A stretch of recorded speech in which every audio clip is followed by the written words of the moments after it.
Welcome to the program. I'm Mark Imperial. This segment's brought to you by booksgrowbusiness.com. It's the place where busy professionals get their books done and published to educate consumers, grow their businesses, and to leave a legacy. This is a series of spotlights on remarkable exit planning advisors from across the country. Joining me on this segment is Jeff George with Tau Financial. He's the founder. Jeff, welcome to the program.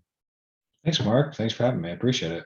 Tell us a little bit about your work and also tell us specifically who are the types of clients that you specialize in helping?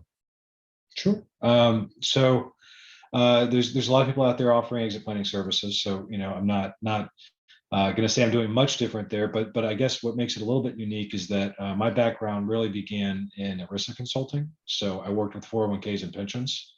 And so I take a little bit of a unique perspective in that I focus the exit planning around the needs of the person, the owner, specifically, and then incorporate kind of an if then either or type scenario where, so 80% of businesses don't sell, right? Well, that doesn't mean the business doesn't have cash flow. And, I'd like to still see the owner retire.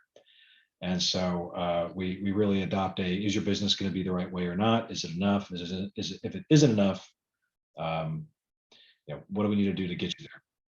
So it's a little bit different. Business owners are great. They're passionate about what they do and they're great at growth.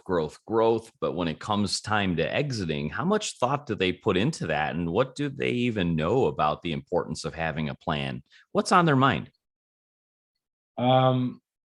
It's really interesting. It's very much a mindset thing, I guess, in that sense, because there's people that have been around for 30 years that haven't put any thought into it.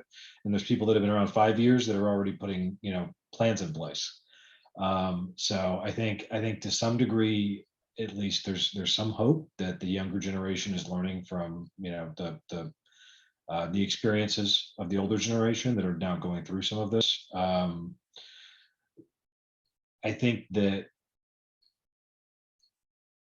think the guys that need the help the most are often the ones that get the least of it. If you're big enough that you have a chance to sit back and you can really focus on running your business and not being in the business, this is just kind of a natural progression of those steps, especially if you were the person that ran it from the ground up. But if you're a family member that inherited a business, maybe that never occurred to you if you're a practitioner. So in my case, I tend to work a lot with service businesses. So I like working with the groups where people are the most important part of what keeps that business running. And I think that creates a unique challenge because anything the owner wants to accomplish for themselves, they have to get the employees in line to go with them and support it. Yeah. So one of the main goals of this series is to shed light on the services of an exit planner and exactly what it is and how it helps businesses. This might be a broad question, but could you kind of give us a 10,000-foot view on how does an exit planning service help a business owner in planning to exit their business? Can you give us an overview? Yeah. So and you'll hear multiple iterations of this or versions of this that different practitioners or experts will promote. In my mind, I look at it as I always start with the person in mind. I begin with a values-based approach. So it's not just about money. I own an RIA, right? So you'd think I'd be all about the money, but that's not it. It's about it's a person's life and what does quality of life mean to them, and what price do they want to pay to get what they want, and is that going to be an appropriate trade-off? So for example, if you opened up your business because you never wanted to miss your kid's ball game ever again, is missing a ball game going to be an acceptable sacrifice to get your business bigger? Maybe you need to look at something different. And just making that point that at the end of the day, you're doing all of this because there's something that matters to you as a person, and you can't sacrifice those things that are most important to you to achieve an outcome that isn't actually what you want in the first place. So if someone says, I want to spend as much time with my family as possible and I want to live a comfortable life in retirement, but I don't care if I'm ever going to be a multimillionaire, well, then who am I to tell them that this is how you have to go about taking on a bunch of debt to grow your business and dump an extra 20 hours a weekend if that's not what they want. So starting with values and then going into based on the type of business you run and the scale of the business that you want to operate and your willingness to grow it further into the future, what's a reasonable expectation of what that business could be worth? And there's a lot of guesswork that goes into it. Honestly, the devil's in the details. It's the assumptions that you use. And you have to be, I try to be conservative with those assumptions because I'd rather under promise and over deliver than the other way around. Right. And so, you give them that number, then you say, well, okay, concurrently, well, let's do a financial plan. What do you actually need to achieve the life you want?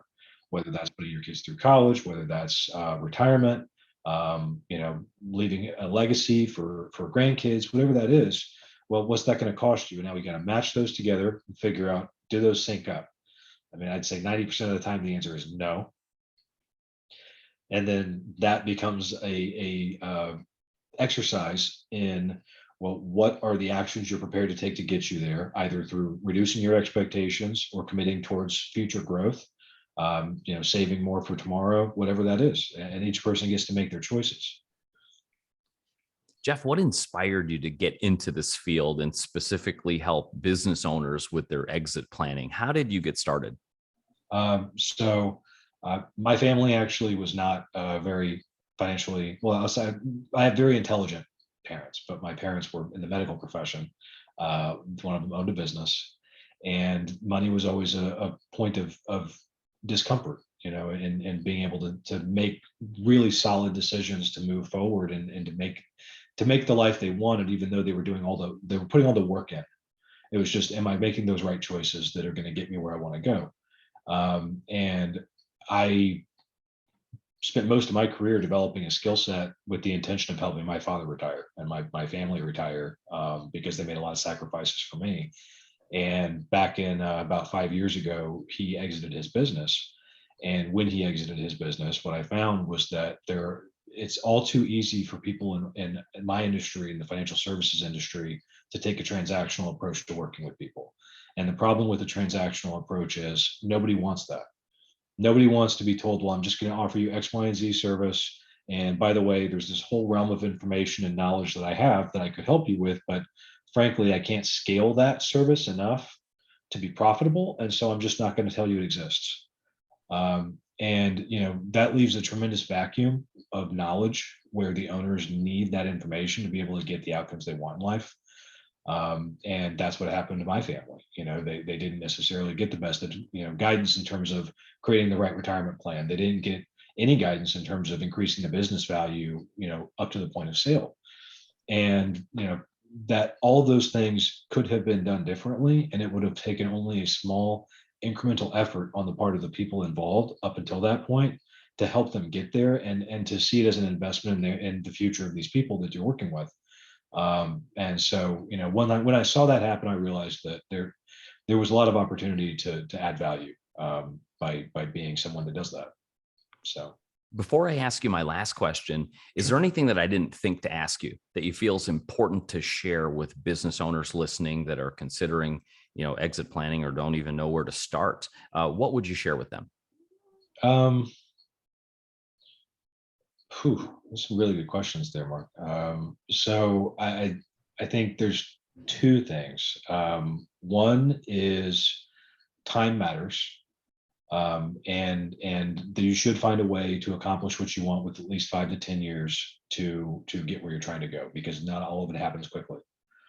The second is that with any piece of advice you receive, this is just in general, any piece of advice you receive, you should understand what the economic incentive is of the person providing that advice to you and the extent to which that incentive stops. Because most people are going to act in line with their incentives. And it can be a little bit of a slippery slope where someone may come in and say, well, I'm going to offer you X, Y, and Z service, but I'm not going to mention to you that there's A, B, and C service that, may actually add more value to you today, but since I don't offer them, I'm not going to mention it. So it really does fall on each owner to really examine what the service providers are offering in the context of everything that's available and whether that's actually appropriate for them and how they're getting paid. All of those things really should be understood on the table, fully cleared out before signing an agreement, taking a piece of advice, because there are conflicts of interest. Sage advice. Jeff, for folks listening, business owners, that resonate with your message and would like to speak with you, how can they find you, connect with you, and learn more? So I'm working on social media, so I'm a little bit of a dinosaur in that regard, but I have a website. It's www.taofinancialusa.com, TAO. And I've got a phone number, 407-553-8138. And yeah, you can reach me through the website also. So thank you, Mark. Yeah. This has been terrific. I really appreciate you taking the time to share with my audience today, and I wish you continued success for you and for all of your clients. Thank you, Mark. And thank you for the opportunity to do this. This was great. It's very, very nice of you to be creating this kind of exposure for people like me.